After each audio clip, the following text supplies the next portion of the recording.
নমস্কার বন্ধুরা, welcome to my channel সায়নিজ লাইফলাইনে আপনাদের অনেক স্বাগত। বেডের পাশে যদি এরকম সুইচ বোর্ড থাকে আর বাড়িতে যদি বাচ্চা থাকে, সেক্ষেত্রে একটা ভয়ের ব্যাপার থাকে, বাচ্চা হাত দিতে পারে। সেই জন্য এই সুইচ বোর্ডটাকে কভার করার দরকার পড়ে। এরকম কভার আছে, এই কভারগুলো লাগিয়ে দিলে কিন্তু আর বাচ্চা হাত দিতে পারবে না। এটা দুটো সাইজ আছে, একটা একটু বড় সাইজ, এটা একটু বড় সাইজ আছে, আর এটা একটুখানি ছোট সাইজের আছে। তো এই সুইচ বোর্ডটার জন্য এই ছোট সাইজের কভারটাই লাগবে। আমি এই ছোট সাইজের কভারটা লাগিয়ে দিলাম। এটা কিন্তু একদম টাইট হয়ে থাকে, সহজে কিন্তু টানলেই আসবে না। এটা জোরে টান মারলে তারপরে কিন্তু এটা খুলবে, বাচ্চা কিন্তু এটা খুলতে পারবে না।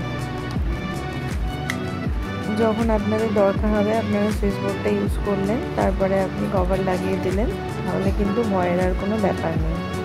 আপনাদের দরকার হলে বাই করতে পারেন, আমি ছবিটা দিয়ে দিলাম। ভিডিওটি ভালো লাগলে লাইক, শেয়ার, সাবস্ক্রাইব করে পাশে থাকবেন। দেখা হবে অন্য কোনো ব্লগে। সবাই ভালো থাকবেন।